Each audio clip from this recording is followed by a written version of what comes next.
Continuamos en Mesa de Poder y se integra con nosotros Santiago Heiser. Es, analista político, un hombre que pues tiene una trayectoria profesional muy interesante y también es colaborador de Cuadratín a nivel nacional y Cuadratín Bajío como columnista. Don Santiago, ¿cómo está? Muy bien, agradezco la invitación a este foro. Oye, con una conversación previa a esta grabación, mi querido Adolfo, ¿no? Totalmente, sí, cosas interesantes, muchos puntos, y nos faltaría tiempo, obviamente, para a ver si lo podemos invitar en otras ocasiones. Sí, claro, don Santiago, abriendo los temas, usted pues hace análisis nacional cuando comparte las columnas, pero también de la región. Ya hay varios temas que como balance de fin de año ocupan y podemos platicar de ellos. Uno tiene que ver con seguridad en lo regional y también con el desarrollo del campo. Si quiere empezamos por seguridad, su punto de vista, ¿cómo cierra el año? A un año, 3 meses del gobierno de Livia Denis y pues por supuesto con las alianzas en la federación, en lo regional, con otras entidades. Bueno, en principio lo que veo yo es como que no tomamos rumbo respecto a la cuestión de seguridad, al estar separando a la seguridad de lo que es la sociedad civil. Uh-huh. Soy de la idea de que debe de involucrarse la sociedad civil para obtener resultados en seguridad. Okay. En la época de la Edad Media, cuando llegaban los bárbaros a atacar a una población, tocaban un cuerno y todos dejaban lo que estaban haciendo, dejaban la vaca, dejaban el trabajo en su casa y se reunían para defenderse. Toda la defensa de una sociedad se daba en la sociedad.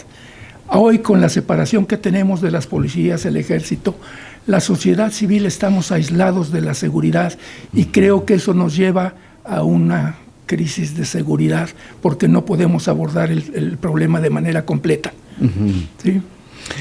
Pues, la verdad es que el tema es complejo, lo hemos platicado. Se ha observado, por ejemplo, que se ha visto con buenos ojos que la Federación y el Estado, lo que no sucedía en la administración pasada, pues tengan algo de entendimiento. Siempre hemos dicho al rato a ver quién se levanta la mano diciendo que tiene pues ese logro, pero al margen de eso usted ve positivo lo que ha sucedido respecto a esta coordinación. Por lo menos las estadísticas hablan de que están bajando por lo menos homicidios dolosos en el Estado. Yo parto de una premisa que no comparte la comunicación en México, y es que los muertos o los secuestrados deberían de ser 0. Cuando a mí me hablan de porcentajes de reducción, me están hablando de que existe el problema, no lo estamos resolviendo. Y para eso lo que necesitamos es la coordinación gobierno estatal, federal y municipal para poder enfrentar la situación sumando a la sociedad civil. Ese es lo que yo traigo en mente, porque de otra manera estamos cojos. Estamos abordando la problemática de manera parcial y con puntos de vista particulares muchas veces politizados. A mí me llama la atención cómo los gobiernos están confrontándose, cómo los partidos políticos descalifican las gestiones de uno o de otro bando, y eso nos lleva a un rompimiento que es a favor de los malandros. Son los que salen ganando con esa situación. Don Santiago, la verdad es que hay un gran problema, una descomposición del mundo entero, obviamente del país, desde hace muchos años. Una descomposición la cual es muy difícil componerla tan pronto. Podemos ver, sí, como dice Jorge Robledo, un avance si quisiéramos que no hubiera absolutamente nada, ¿no? Ningún asesinato, ningún acto de impacto muy violento en nuestro país, pero sí ha bajado mucho, ¿no? O sea, digo, a como estábamos anteriormente, creo que el resultado de esa buena sinergia entre la Presidenta de la República con ciertos gobernadores en el país, creo que ha logrado detener un poco esta complicación tan severa que iba a la alza en el gobierno de Andrés Manuel López Obrador todavía. Yo tengo otra opinión, discúlpame Adolfo. Yo veo mal a los gobernadores en general. O sea, veo una colusión de gobiernos estatales con la delincuencia, con el narcotráfico. Me cuesta trabajo asumir las cifras de reducción que muchas veces pueden ser manipuladas. Te voy a decir, por ejemplo, en el caso del municipio de Celaya. Yo tuve la oportunidad de platicar con el alcalde anterior en alguna ocasión y le sugería yo que pusiéramos un control legislativo para que las colonias y fraccionamientos de Celaya tuvieran, desde el punto de vista de los colonos, la capacidad de decidir sobre la aceptación de vecinos. O sea, cuando llega alguien a mi colonia y no sé quién es, corro el riesgo de que sea un delincuente, corro el riesgo de que sea alguien que no deseamos. Si le damos poder a la sociedad civil y a los colonos para que filtren, para que decidan quién llega a vivir a mi colonia, entonces voy a tener un control social de parte de la propia ciudadanía, sumándose a las instituciones y a los gobiernos. Tenemos que hacer cosas diferentes.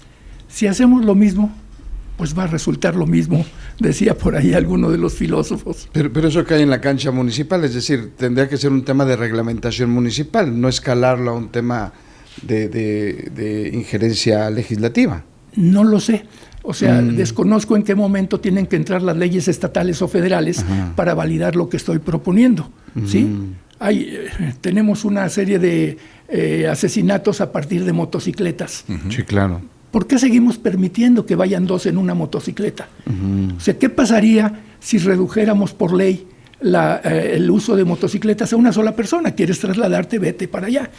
Pero cuando llevamos 2, llevamos siempre el riesgo de que haya malandros en la motocicleta. O sea, yo no sé si sea la solución.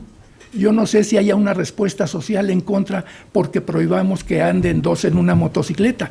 Pero sí sé que se acaban los asesinatos desde motocicleta si nada más puede andar uno. Es que el tema es complejo, amigo, porque, por ejemplo, hay familias, y lo sabemos, que no tienen la economía para comprar un vehículo y se trasladan en una motocicleta. Entonces sería como sesgado, porque estarías prohibiendo o impidiendo a una familia que tal vez es su único medio de transporte, pues poder trasladarse. A mí se me hace delicado ese punto. Y mientras no exista los cambios en la Constitución, el país seguirá estando de cabeza, porque realmente algunas leyes defienden y protegen mucho más a personas que están haciendo cosas malas. Eso es un grave problema. Sí. Y retomando este tema tuyo, Jorge, acerca de, efectivamente, hay personas que únicamente tienen, a ver, primero cómprate un coche, cualquier carro que tengas, el que tú quieras.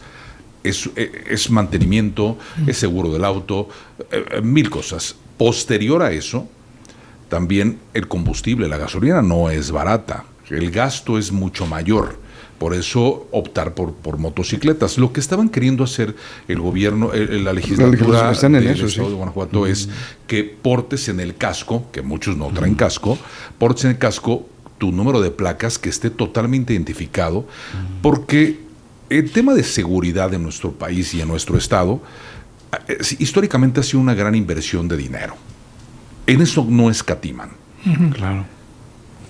El problema es que no hay un control o no se aplica como debe de ser con la tecnología que ya tienen los gobiernos. No aplican esta manera de poder intentar reducir este tipo de complicaciones que hay. Hay un costo político. La siguiente en todo hay costo político. En todo tenemos que modificar leyes. O sea, no podemos seguir como estamos. Esa sería la primera premisa. Yo no sé si el tema de las motocicletas sea un tema a abordar o cree un problema social que nos genere otros problemas, pero revisarlas, tener procedimientos de revisión de quienes anden arriba de motocicletas. No sé, ¿cómo nos cuidamos los ciudadanos? Sería el mensaje. ¿Cómo hacemos leyes que nos permitan a los ciudadanos participar del cuidado de nuestras familias y de nuestras vidas?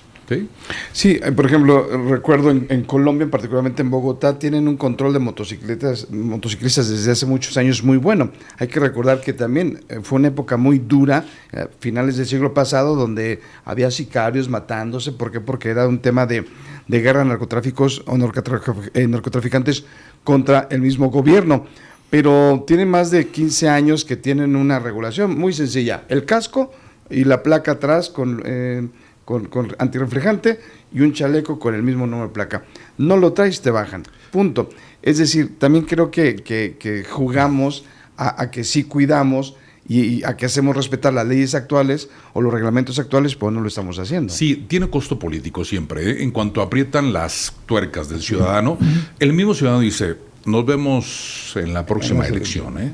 Entonces es cuando el político tiene el temor de aplicar un reglamento que en muchas ocasiones existe. Hay reglamentos municipales siempre, y entre ellos está el reglamento vial, que realmente deben de cumplirlo. ¿Cuántas veces vemos en puentes vehiculares motocicletas con un cilindraje muy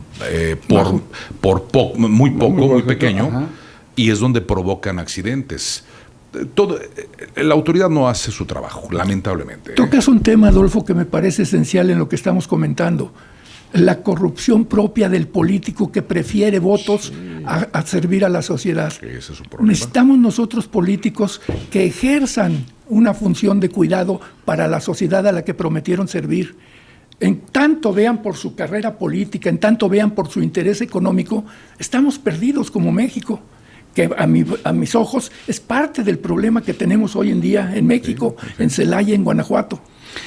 Coincido con usted en eso porque, por ejemplo, el presidente Bukele hizo una crítica muy fuerte hace ya tiempo a la presidenta de México y a México. Dice, a ver, yo no concibo que un estado de un país tan importante como México esté secuestrado por el crimen organizado. No lo concibo. Tenemos identificado cuántos estados, pues vamos estado por estado, acabando con ellos hasta que terminemos y limpiemos. Y él hablaba de lo mismo, el ingrediente de la corrupción, que es impresionante, y también la impunidad. Tenemos impunidad casi del 100%. ¿Qué hacemos con eso en nuestro país, don Santiago? No veo solución. ¿Cómo? O sea, los cambios jurídicos que hubo en el Poder Judicial nos llevan a una visión de desastre respecto a México y las leyes. Estamos dependiendo de una serie de jueces que tienen más interés político, esa es una afirmación que hago yo a título personal, que un servicio a la sociedad en función de su posición de jueces. Y a partir de esta, desde mi punto de vista, corrupción del sistema judicial, estamos dependiendo a nivel institucional. Una persona decía a Bukele que empezó a hablar acerca de México, que cómo es posible, bla, bla, bla. Y le decían, a ver, ¿por qué no te metes a México con 130 millones de habitantes contra tus 6 millones de habitantes que tienes en El Salvador, ¿no? Y en un país históricamente donde hemos estado coludidos al final de cuentas con gobiernos que hemos permitido. Ese es un grave problema. Siempre hemos permitido el tipo de gobernantes que nos han manejado, que nos han mandado. Estamos así, todos. Tú haces, yo hago. Lamentablemente ese es un problema que tenemos, para mi gusto, desde Díaz Ordaz, que empezó, para mi gusto, a título personal, la descomposición de este país, donde es un gran problema, o sea, pero sí, yo coincido que se tienen que aplicar las leyes, los reglamentos, pero todo le costará mucho en siguientes elecciones y el político jamás querrá perder el poder. Hoy no hay esperanza, tenemos varios sexenios, no hay esperanza. ¿Cómo lo ve usted? Porque le ha tocado vivir el México del siglo pasado, el México actual. ¿Quién podrá defendernos, como dice el Chapulín Colorado? Creí que no ibas a mencionar mi edad, pero ya que lo tocas. Sí, me ha tocado vivir muchos sexenios, tengo 78 años, y lo que yo he visto es parte de lo que describe Adolfo, que ha habido un deterioro del poder político. Ahora, ¿de dónde emana eso? Bueno, emana de una falta de cultura política de la sociedad. O sea, hoy votamos en función de una pensión, votamos en función de un apoyo social, no votamos en función de escoger a los mejores candidatos. Por eso soy de la opinión de que debiera de existir un balance de poder entre la sociedad civil y los gobiernos para poder seleccionar a buenos candidatos a cualquier nivel. Esto, si no lo hacemos la sociedad civil, pues simplemente seguiremos como vamos. Los gobiernos seguirán viendo cómo tener más poder político, los partidos verán cómo controlar más presupuestos y los ciudadanos seguiremos sufriendo. En Chile, el próximo presidente de ese país de Chile, pues es de extrema derecha. Entonces estamos viendo cómo tampoco el discurso de que todo el mundo quiere las izquierdas, pues es real. En Europa está reviviendo la extrema derecha y con datos bien interesantes. Es decir, yo también coincido en que hay una parte de la población que no coincide quizá con el modelo de, en este caso, la Cuarta Transformación, pero tampoco se está organizando. O después vemos a partidos de extrema derecha, pensemos en el Partido de Acción Nacional, o de centro derecha, tratemos de dibujar ahora de en qué concepto están, pero finalmente tampoco están, yo no los veo trabajando, preparándose para una batalla electoral intermedia y para las elecciones del 30. No existe eso, por dos razones. Yo veo, por ejemplo, como un sector organizado al sector empresarial, pero no veo al sector empresarial a nivel general preocupado de la situación de las gentes que trabajan en las empresas. Quienes están viendo por los pobres son los que dicen primero los pobres, lo hagan o no lo hagan. No lo está viendo el empresario directamente. No estamos preocupados. Te doy un ejemplo. El Seguro Social no te surte una medicina Y desde mi punto de vista, el sector empresarial debiera de plantarse y decir, señor, usted no le dio medicina a mi personal, yo se la pago y se la descuento de las cuotas. Pero el sector empresarial no hace eso porque le generaría posibles auditorías a sus empresas, porque les generaría presión de gobierno. O sea, hay temor, hay apatía y en un grado extremo hay cobardía de parte de la sociedad civil para enfrentar a los gobiernos. Porque si no hacemos eso, entonces no va a cambiar México.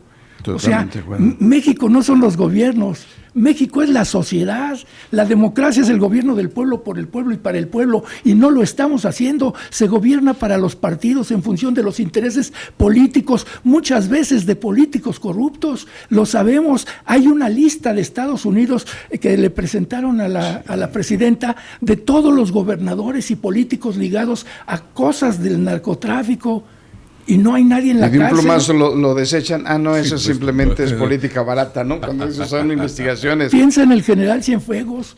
Por lo señalan en Estados Unidos de estar ligado al narcotráfico y llega aquí y sale libre y perdonado, y el presidente López Obrador en su momento lo recibe y lo felicita. Lo saca en hombros, ¿no? Y le aplaude, sí, claro. Sí, o sea, no hay manera si no participa la sociedad civil. ¿Cómo hacerlo? Ese es el reto que tenemos. Tenemos que estar hartos. Oye, pues bueno, fue buen inicio, ¿no? Buen punto de partida, don Santiago. La verdad es que podemos platicar 7 horas seguidas de estos temas, pero creo que es un buen inicio, un buen punto de partida. Tenemos una agenda hoy interesante con varias entrevistas, pero pues algo más que se agregar, don Santiago. Muchas gracias por estar aquí y pues aunque sea un deseo para año nuevo, algo en positivo o por lo menos neutro. Bueno, el principal deseo sería salud para todos. Los viejitos estamos más preocupados de eso que de otra cosa. Antes era de ver cómo nos saludaban nuestros hijos, ahora es de ver cómo nos saluda el doctor. Que tengan un feliz año ustedes. Muchas gracias, don Santiago. Y felicidades al programa. Gracias. Gracias, Santiago. Lo vamos a seguir teniendo seguramente. Muchísimas gracias y nosotros continuamos.